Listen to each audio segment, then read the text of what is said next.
nuevas identidades y trayectorias profesionales. Dentro otra vez del grupo de investigación está el proyecto ECRIT, que son sobre las carreras de los nuevos doctores que se conocen como Early Career Researchers, que están iniciando su trayectoria como investigadores durante esta transición, durante que dejan de ser doctorandos y pasan a ser investigadores independientes, digamos. Entonces, dentro de estas líneas se marca un poco lo que es la tesis doctoral. Iniciamos haciendo una revisión bibliográfica de lo que eran las trayectorias de los doctores en el mundo laboral, ¿verdad? Y nos encontramos con que hay tres factores fundamentales que interaccionan, que son los factores macroeconómicos, de cómo funciona la economía general, las políticas nacionales, por ejemplo, en nuestro contexto, lo que es el cambio actual de gobierno, que son los que van marcando en las pautas de las políticas públicas. Un factor más meso, que es un factor más organizacional, de cómo funciona la organización. Por ejemplo, seguro que entre las personas que están escuchando, va a haber personas que trabajan, por ejemplo, en una institución pública y enseñando también en una institución privada, entonces son muy conscientes de estas diferencias que encontramos entre ambos contextos, ¿verdad? Y también los factores personales, que son las prácticas cotidianas, pero también en los intereses personales de las personas. Entonces, ¿por qué tenemos en cuenta todos estos factores? Porque para hablar de trayectoria es importante entender las concepciones, que son lo que pensamos, las experiencias de todo esto que nos pasa día a día y las actitudes cómo afrontamos las acciones y las actitudes con las que afrontamos. Y todo esto se sitúa ¿dónde? Dentro de las limitaciones y posibilidades que te permiten estas estructuras más grandes, ¿verdad? Entonces, manejamos un concepto muy, muy importante que es la identidad del investigador, que se construye durante la formación doctoral y que actualmente está pasando algo con la identidad del investigador que se formó en el núcleo generalmente de un grupo de investigación, haciendo tareas de investigación. ¿Qué pasa? Que el sector académico, o sea, las universidades, la demanda de profesionales aumenta de una forma lenta, gradual y tiende a estancarse o a disminuirse de vez en cuando. Sin embargo, el sector no académico, como la industria, actualmente en las en las sociedades del conocimiento con largas trayectorias formando doctores, puede que en estos contextos supongan un aumento. Entonces ahí es donde nacen estas nuevas trayectorias profesionales de los doctores, conocida como la movilidad de un sector a otro. Y existe otra vez una serie de combinaciones de los que son los factores de movilidad, ¿verdad? Entonces, bajando un poquito a nuestro contexto, ¿qué pasa con lo que les conté? ¿Qué es lo que encontramos en nuestra revisión bibliográfica previa? Encontramos que la mayoría de los doctorandos que van a iniciar o que inician su formación como doctores tienen la intención de convertirse en académicos, de posicionarse dentro de la universidad, ya sea como docentes o haciendo investigación. Y en general, los programas de doctorado les prepara para esto, les da las habilidades, las competencias necesarias para ello. Pero ¿qué pasa? Que, como les decía, como el mercado laboral del sector académico tiende a estancarse, estos doctores, nuevos doctores de carrera temprana, ya no encuentran empleo de tiempo completo en la academia y no tienen de otra que buscarse otros panoramas. Entonces, como les decía, en sociedades que ya tienen muchos años desde el siglo anterior, formación doctoral, estas trayectorias se estudiaron bastante de cómo son, qué factores influyen, el grado de satisfacción de los doctores con estas carreras. Sin embargo, en el contexto paraguayo conocemos muy poco de estas trayectorias de los doctores. En primer lugar, porque nuestra historia, nuestra breve historia formando doctores es eso, breve. Y también que en los que se formaron fuera también es relativamente reciente. Entonces no sabemos hasta qué punto el doctorado les preparó para insertarse de nuevo en el mercado laboral, ni hasta qué punto están dispuestos a combinar roles de investigación, roles de docencia y roles también en los sectores no académicos. Esto es lo que le comentaba un poco, quería mostrarle, pero al pasarles el PowerPoint, se les queda los enlaces de lo que les comentaba al principio del grupo SINTEC, que es el grupo de investigación en el que estoy, y ECRIT, que es el proyecto que recoge ahora datos de Finlandia, España y Reino Unido. Y yo decidí hacer lo mismo que hacen en estas comunidades, hacerlo con datos de Paraguay. Entonces, ahí es donde se enmarca mi tesis, un pedacito de todo eso. Bueno, la tesis que estoy desarrollando está compuesta por 4 estudios: la revisión bibliográfica que ya les comenté del mercado laboral, las características de la formación doctoral, para el que la doctora María Gloria me ayudó bastante en las entrevistas, y concretamente ahora les voy a comentar un poco de lo que son los estudios 3 y 4 y que ya voy a pasar a comentarles en detalle. Pero es para entender el panorama general, digamos. ¿Qué es lo que yo pretendo con la tesis? Es que quede un precedente de lo que son las trayectorias de los doctores paraguayos, desde que se formaron y los que se formaron fuera, que regresan a su contexto inicial y cómo han sido sus primeros años, así como los doctores que se formaron en Paraguay y que de alguna manera también inician su carrera investigadora en general en el mercado laboral, ya sea en el sector académico o no académico, ¿verdad? Existen algunos factores claves de las transiciones en el mercado laboral. Voy a comentarles brevemente para no ser muy tediosa con la teoría, ¿verdad? La agencia y las relaciones, porque es importante en las transiciones. ¿Por qué llamamos transiciones? Porque es esta movilidad constante que hace, ¿verdad? Tanto la agencia como las relaciones conocidas como las network famosas, em, hace que pase el doctorando de estar solo. Acá no sé si pueden ver este gráfico que está en izquierda y hacia abajo, que tiende a estar acá de manera periférica, pero que a medida que transita y se va desarrollando y afianzando en la comunidad académica, va desarrollando una posición más central, más comprometida. ¿Y por qué son importantes en las relaciones y la agencia, esa proactividad que tienen los doctorandos? Porque facilita, las investigaciones dicen que facilita las transiciones al contexto profesional y también generan las conexiones. El apoyo social, un segundo. El apoyo social lo reciben constantemente los doctorandos, no solo de sus directores de tesis, sino de la comunidad investigadora de la que forma parte, y puede ser de 3 tipos: emocional, informativo e instrumental. Y esto es lo que, digamos que hay que reconocer que los procesos doctorales son largos y tediosos a veces, y pasan cosas en la vida, y no siempre el tipo de apoyo que necesita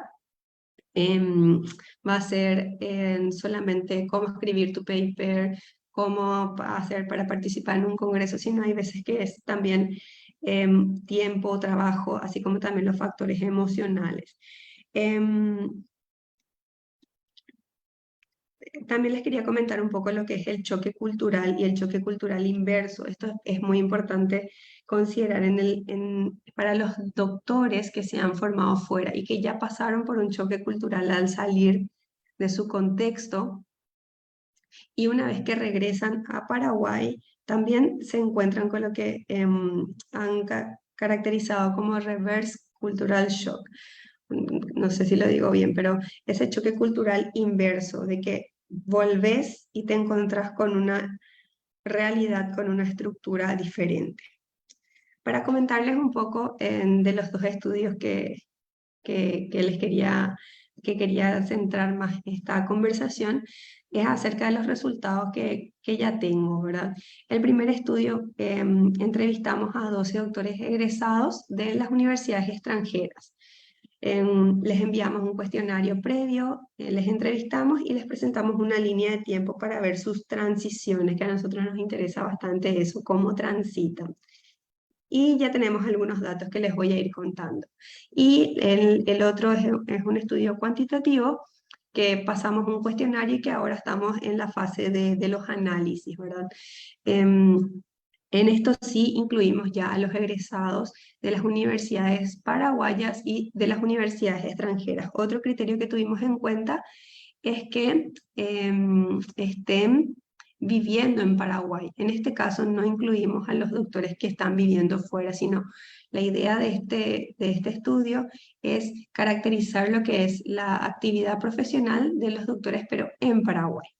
Y como les comentaba, estamos en fase de análisis de datos.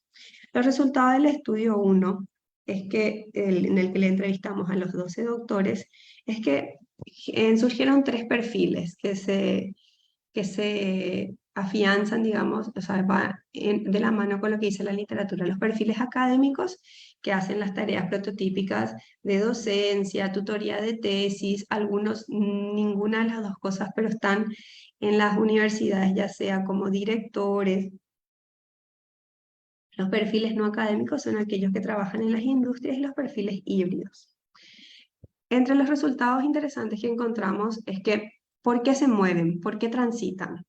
La mayoría, ¿por qué transitan al sector académico o no académico o por qué se mantienen? Por las oportunidades que ofrece cierto sector. ¿A qué nos referimos con oportunidad de desarrollo? En que los participantes decían, no, acá yo tengo posibilidad de seguir avanzando profesionalmente, puedo desarrollarme, tengo tiempo libre para mí, ahora puedo compartir con mi familia, cuando estaba en la academia no podía hacer esto. Las condiciones laborales también, eso que podían negociar, las horas que trabajaban, las horas de salida. En cuanto al vínculo previo como motivo de transición, es muy resaltante que los que hablaban de mantener un vínculo previo generalmente estaban asociados a la academia, como profesores o como tutores. Y la mayoría de los que tenían un vínculo previo ya iban con un permiso o de goce de sueldo o sin goce de sueldo, pero al volver volvían a sus mismos puestos.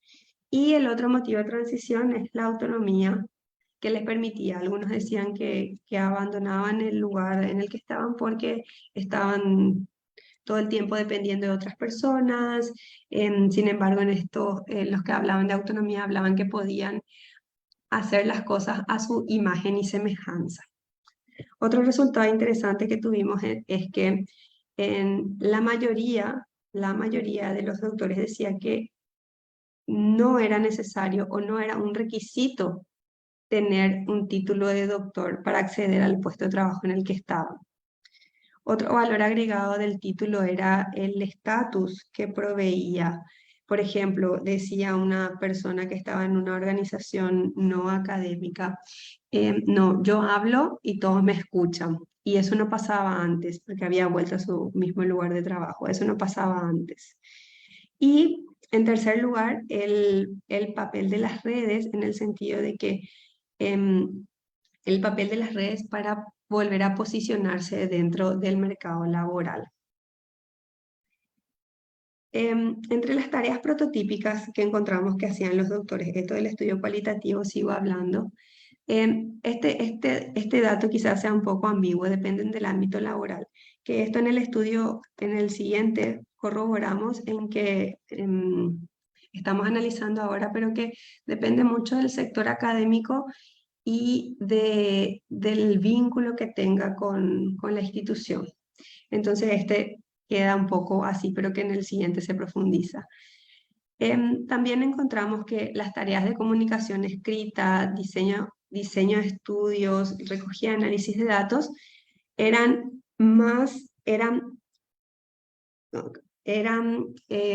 se les dotaba de un nuevo valor. Por ejemplo, la comunicación escrita que aprendieron durante el doctorado eran más dirigidos a, a, a escribir, por ejemplo, artículos.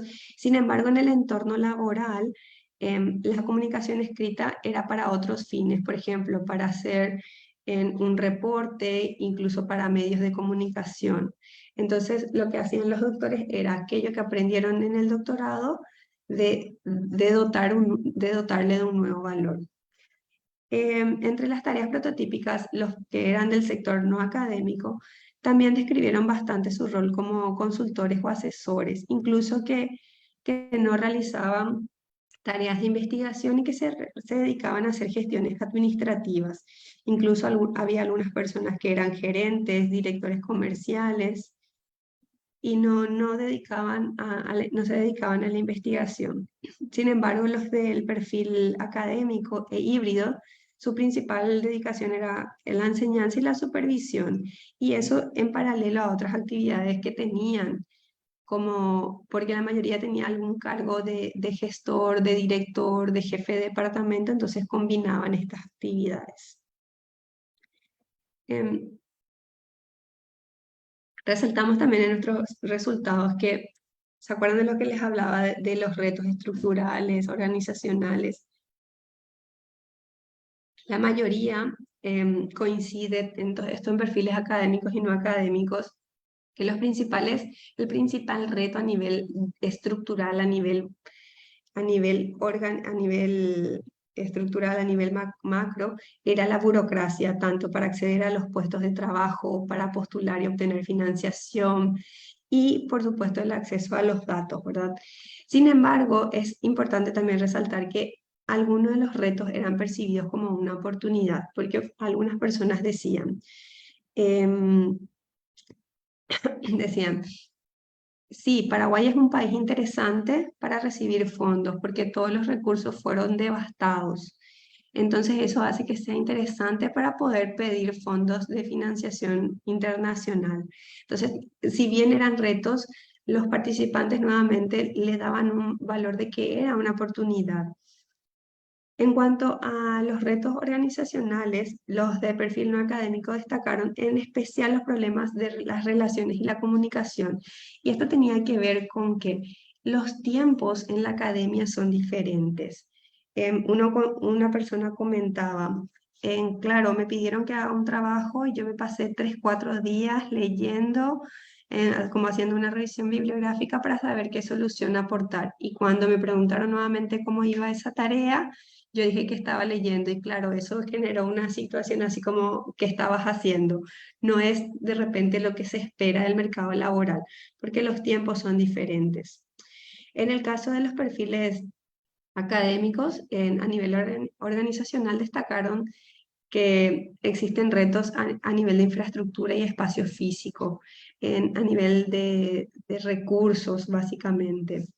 Y los retos a nivel individual, personal, lo que encontramos principalmente era el ajuste entre el trabajo, formación y el salario. La mayoría decía, claro, a mí me gusta trabajar, estoy satisfecho,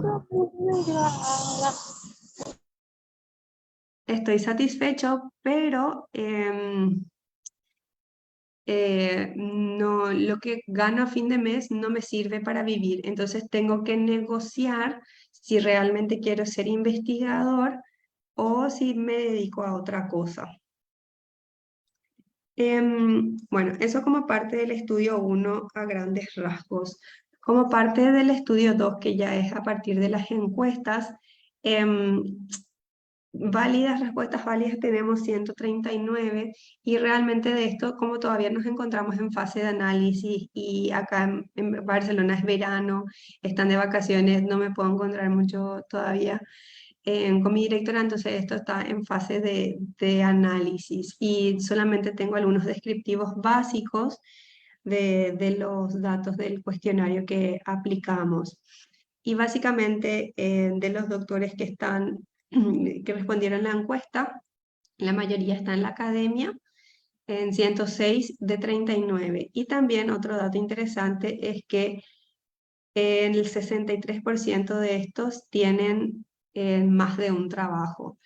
Y esto con, con los datos que encontramos en el estudio 1 son bastante congruentes. ¿Por qué? Porque la mayoría decía que tenía esta dificultad de que tenían que tener otro trabajo, otro sustento para poder llegar a unos niveles mínimos.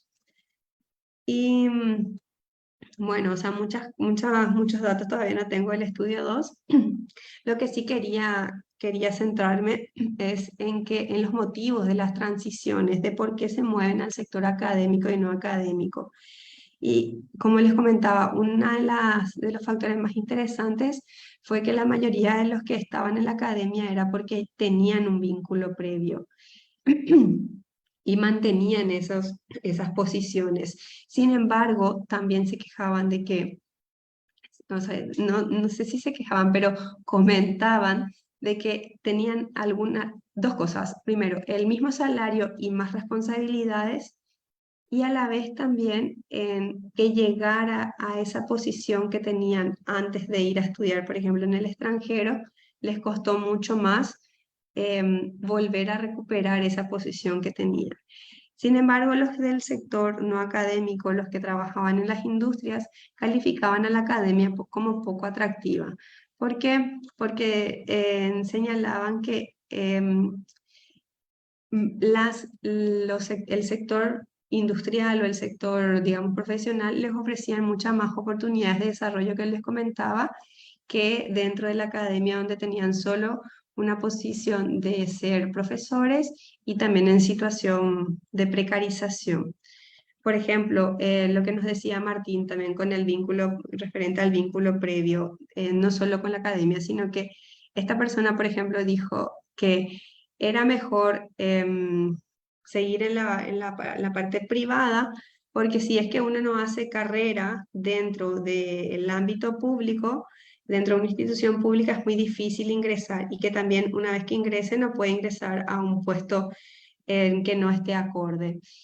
Y que también en lo que decía Nancy es que las oportunidades que ofrecen las universidades en especial no eran atractivas, no le convenía y que prefería seguir trabajando y seguir haciendo investigación, pero de una manera aplicada. Bueno, a grandes rasgos estos son un poco los resultados que quería comentarles.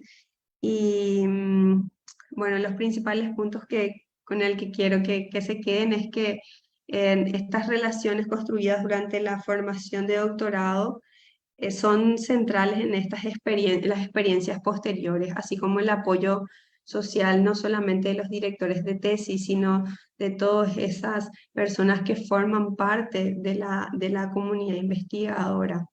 Y también las transiciones. Durante las transiciones hay que ser agentivos, o sea, proactivos, persistentes y también ajustarse a un nuevo estilo de vida con nuevas responsabilidades, porque em, creo que las investigaciones dicen que la única constante es la variabilidad en el caso de estas etapas de transición. Y en el caso de las expectativas de que la mayoría tiene que reajustar y negociar sus nuevas situaciones. Y por supuesto el balance entre la vida personal y laboral, asumir esos desafíos de forma estratégica. Y básicamente como es un conversatorio, eso yo quería comentarles de manera general, pero sí que me gustaría quedarme con dos preguntas, ¿verdad? Una es que si los doctores, ¿qué piensan de que si los doctores que se formaron fuera, una vez que regresen al país, van a poder aplicar sus conocimientos o va a ser absorbido por la forma en que funciona la academia? Y otra pregunta que tengo es si las políticas públicas actuales están atendiendo a las nuevas necesidades, a las necesidades de los doctores que se forman en Paraguay y que se forman en el extranjero y vuelven. Y bueno, yo dije que no quería hablar mucho y hablé un montón. Gracias. Muchas gracias, Laura. Entonces vamos a invitarle a nuestros participantes que ellos hagan sus consultas sobre el tema que nos presentaste. Es muy interesante y como toda investigación deja abierta dos preguntas a las que nosotros también podemos ir aportando un poquito desde nuestra experiencia. Profe Derlis, ¿vos tenés alguna consulta?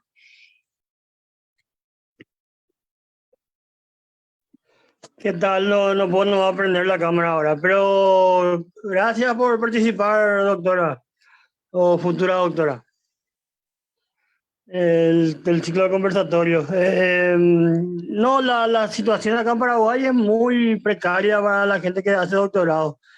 En general, casi vienen a insertarse en los casos que yo conozco en puestos gerenciales, organismos multilaterales o sector público, a veces tienen alguna posibilidad, pero tampoco es que hay mucho espacio y el nivel salarial acá en Paraguay es muy bajo.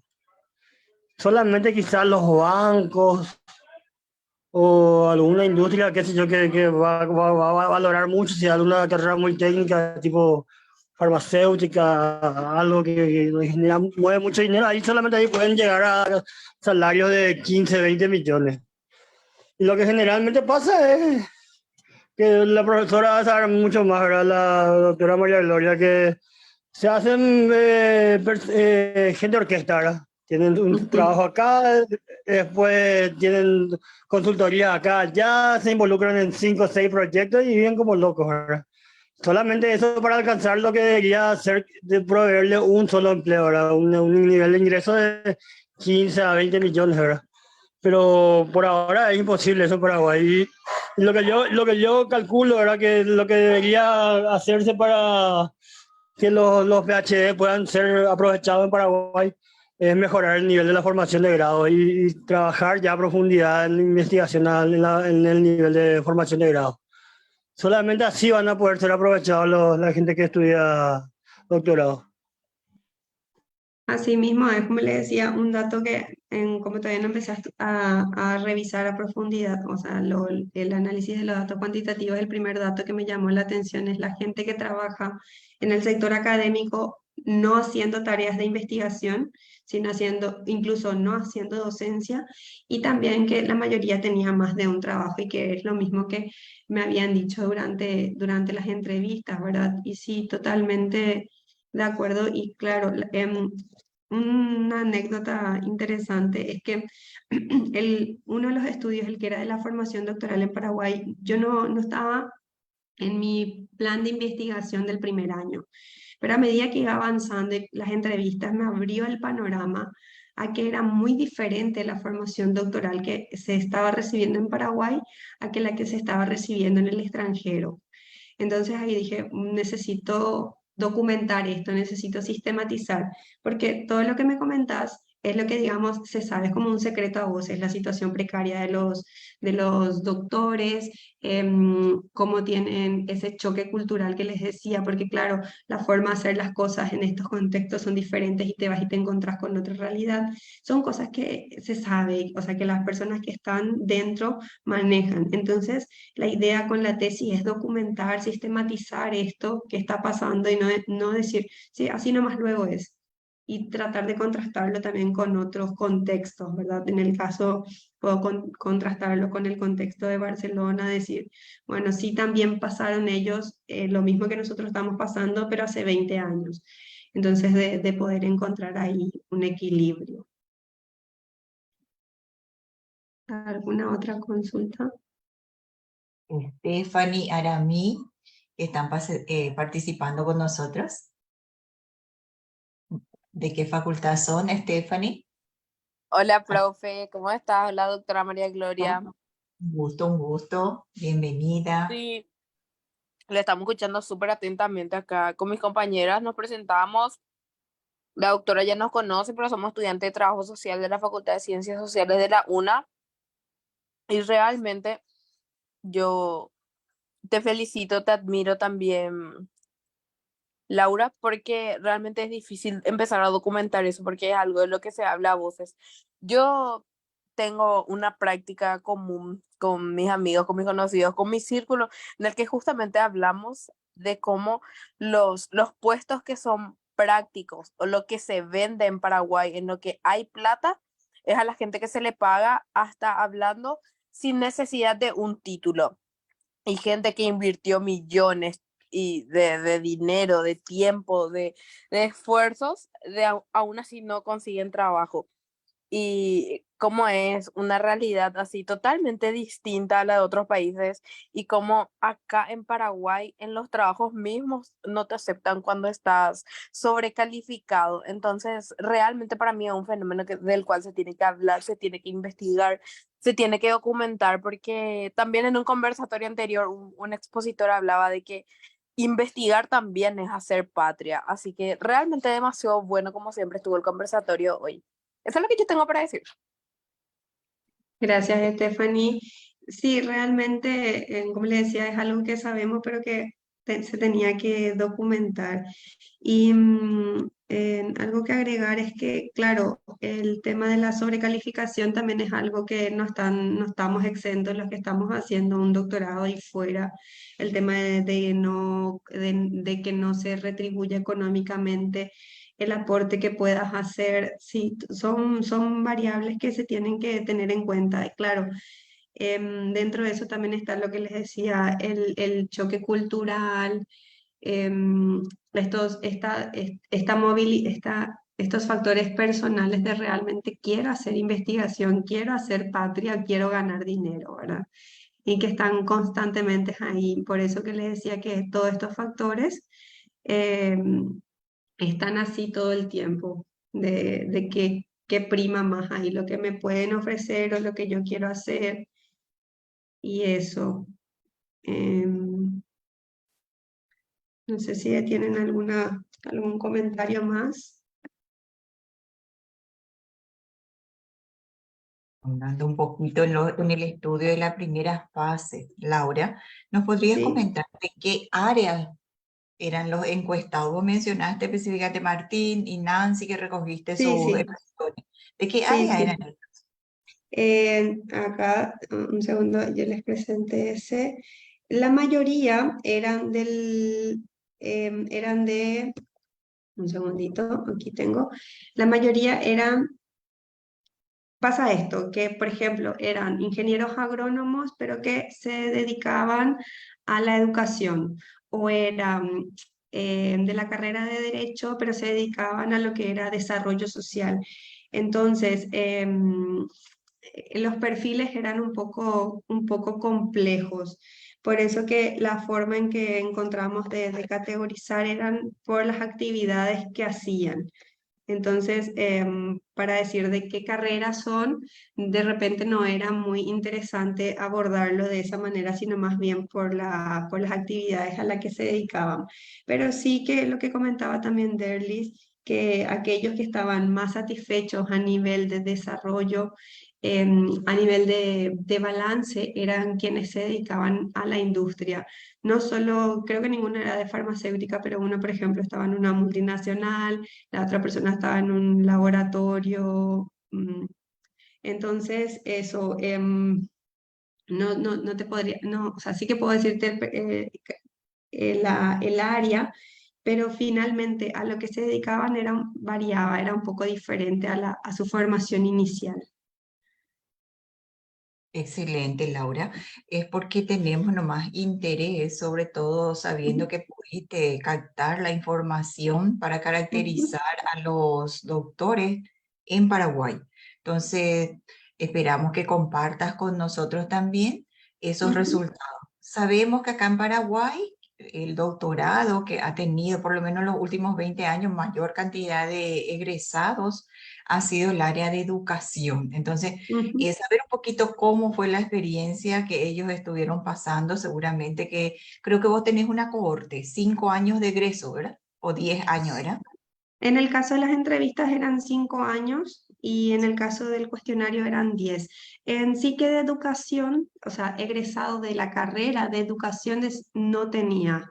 En que hayan hecho máster y doctorado en educación, no. Por eso te comentaba, eran que habían hecho en desarrollo social, en lo que era investigación e innovación y se dedicaban al área de educación, por ejemplo, pero no eran así concretamente, todos son egresados de educación. Correcto, Laura. No, sería sobre la muestra de los 139.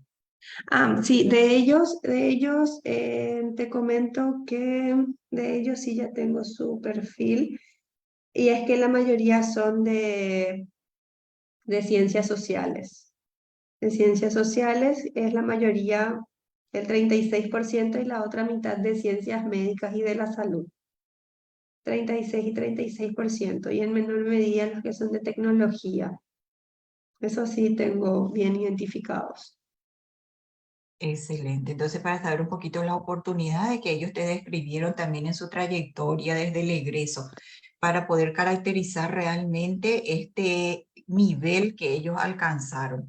Se da el Ujú, caso de que muchos de ellos lo hicieron también acá a nivel nacional. Entonces, contrastar un sí, poquito con la experiencia de nuestros egresados becal, sobre todo, que ya se tiene ujú. una camada de por lo menos hace 12 años que se están yendo al exterior también. Tenemos No, Brasil. menos, creo que son 8 años. No, porque yo estoy como evaluadora y ya estamos en la 13ª. Ah, sí, De, pero son 2 convocatorias al año. anual, Son, anual viene la certificación. Anual es el llamado. La certificación viene anual. Yo ok. tengo del 2021, 11, 2022 tengo la 12 y ahora estamos en proceso. Justamente Sí, ahora. sí. Los investigadores del PRONI somos convocados como una actividad de apoyo. No somos Ujú, remunerados, no formamos parte del gobierno, no estamos en el grupo becal. Nosotros somos ujú. externos y lo que hacemos es la evaluación de la trayectoria que tuvieron acá en el grado y su maestría y lo que aportarían con el conocimiento que traen. Entonces, eso nos corresponde a nosotros hacer antes que ellos salgan para los becarios de becal. Y específicamente a mí me toca por mi formación, educación y ciencia y tecnología. Ya. Esas son las que me suelen tocar. El otro punto, ¿cuáles eran las interrogantes que te hacías, Laura, que nos planteabas? Muy interesantes estaban.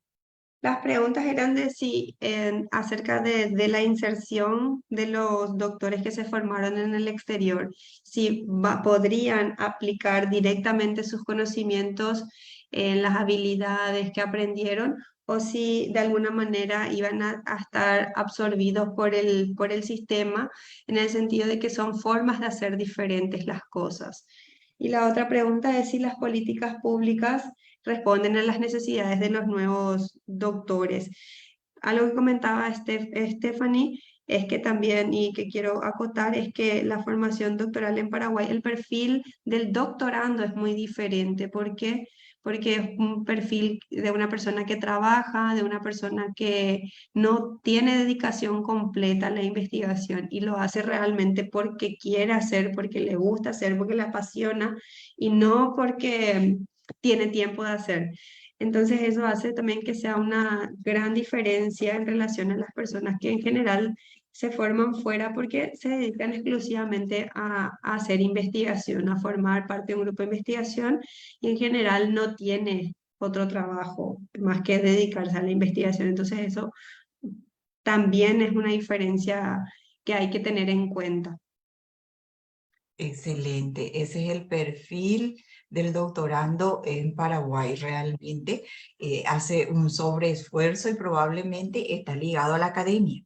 Probablemente, a lo mejor no en su totalidad, porque hay algunos casos que son los becados para el caso becal, que dicen Ujú, que la institución o la empresa le exige el grado académico. Entonces ellos están yendo por becal.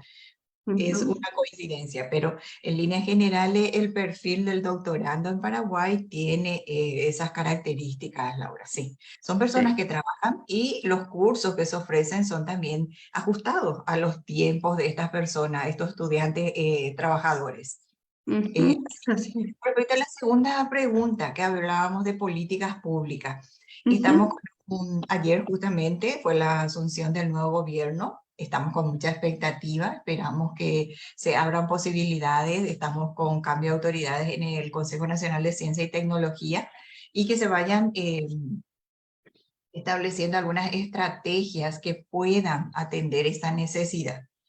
Ya lo hicieron desde hace unos 3 meses, donde se abrió un instrumento de la política que ellos tienen, que es Prociencia.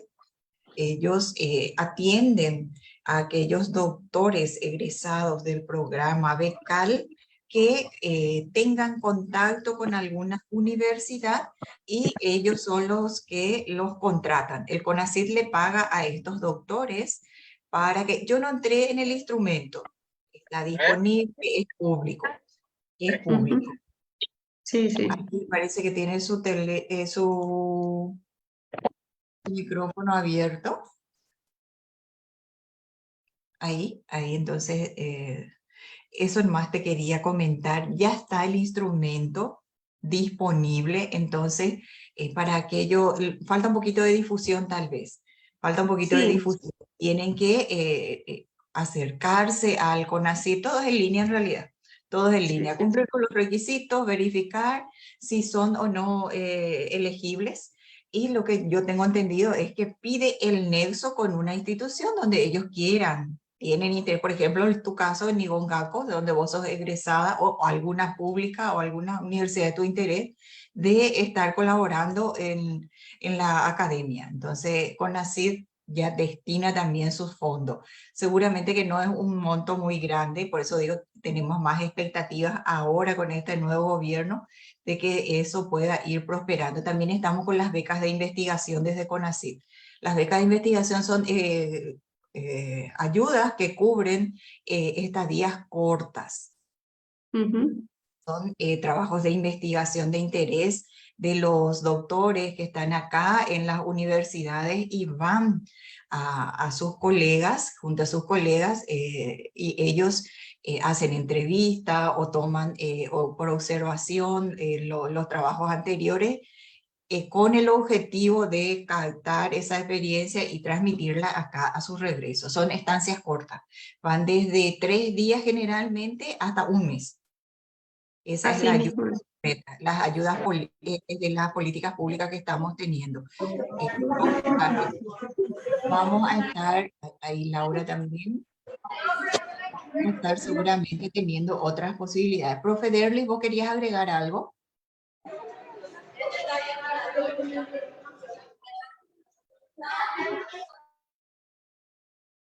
Parece que no, no estoy encontrando la forma de compartir mi pantalla, pero a mí me resta agradecerles nada más. No estoy encontrando acá cómo compartir. Tengo preparado tu certificado, Laura. Ujú. Agradecemos tu presentación, que hayas compartido tu experiencia en este trabajo de investigación. Es nuestro objetivo en este espacio, dar visibilidad a lo que estén haciendo nuestros colegas en el área de ciencias sociales. Entonces, aporta demasiado a lo que estamos conociendo a través de ustedes en sus trabajos de investigación. Profe Derlis, no sé si querías decir algo o se te prendió tu micrófono. Yo no, nada más que agradecerle eso, ¿verdad? Y ojalá podamos tener acceso a su trabajo en forma de artículo. Puede publicar en la Revixo. Si quiere un artículo sobre su trabajo, yo estoy bienvenida. Eso es todo. Muchas gracias, profesor. Sí, Laura. Es más, a mí me gustaría que así por lo menos 2 líneas nos convoques, nos invites. Acá está Stephanie, ella le puede transmitir a los colegas de la FALSO también sobre el curso que estamos planificando, por favor.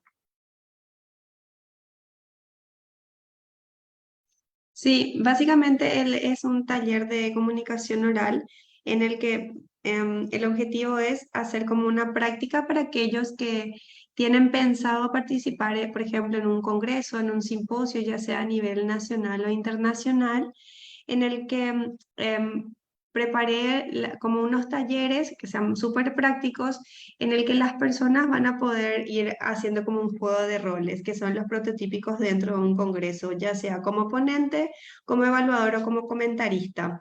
Entonces, a partir de eso y también de la lectura crítica de artículos indexados, poder posicionarse como un investigador y ir empapándose de lo que es la identidad investigadora. Y una de las cosas básicas que hace un investigador es la difusión. Entonces, vamos a estar haciendo ese taller para poder practicar y va a consistir en el juego de roles en calidad de ponente o evaluador o comentarista y también en una presentación final de algún trabajo que tengan, que seguro que la mayoría va a estar en fase en fase de tesis o algo lo que tengan, por más que sea solo el plan, solo con algo así ya estaría súper. Y eso. Excelente. Laura, si podemos invitarles la fecha, están Sí, preguntando. iniciaría un segundito que veo aquí el calendario que ahí no puedo ver. Voy a dejar de compartir pantalla. No, ya estoy compartiendo. Iniciaría el 26 de agosto hasta el 16 de septiembre. Serían los sábados a partir, creo que dijimos, de las 8:30 de la mañana. De 8:30 o 9 de la mañana a 11. Entonces, eso. Esperamos, realmente es muy innovadora la posibilidad que nos da Laura desde su experiencia. Entonces ella como doctoranda nos va a estar compartiendo las estrategias para que tengamos en cuenta en el momento de comunicar nuestros resultados. Nos pareció muy interesante, entonces estamos apoyando esta actividad. Les invitamos a todos entonces nuestros participantes, y esta grabación también va a quedar para que estén acompañando esta experiencia. En nombre del IRSO, a mí me gustaría entonces otorgarte la constancia como ponente con este tema tan importante que es la carrera profesional de los doctores en Paraguay. Desde nuestra perspectiva, Laura, sí es posible desarrollar esta carrera investigadora, ya se está iniciando, tal vez encontremos todas las características que estabas mencionando, pero no obstante está en desarrollo. A las señoritas que han participado, entonces le agradecemos su tiempo también, y les vamos a estar haciendo llegar también a través de Stephanie su correspondiente certificado. Entonces, a mí me gustaría darte las gracias, Laura, por dedicarnos este tiempo. Y ya estás haciendo vos investigación desde allá, ya estás haciendo patria con seguridad. Agradecemos eso. Muchísimas Muchísimas gracias. gracias a ustedes por la invitación. Un gusto y a las órdenes. Cualquier cosa a mi correo le pueden pedir a la profesora María Gloria sin problema. Me escriben que participe en el conservatorio y quiero saber más sobre esto o lo que sea y a las órdenes. Un gusto realmente. Nos despedimos de ustedes y les esperamos en septiembre. No vamos a tener el conversatorio porque vamos a estar con el Foro Interdisciplinario de Ciencias Sociales que se va a desarrollar el 13 de septiembre, es miércoles, y va a ser una jornada completa de 8 a 17 horas con 4 mesas de trabajo. Y nuestro tema es el capital social. Entonces les esperamos a todos, les vamos a hacer llegar en sus correos el flyer con el programa. Muchísimas gracias. Un gusto. Gracias, Laura. Adiós.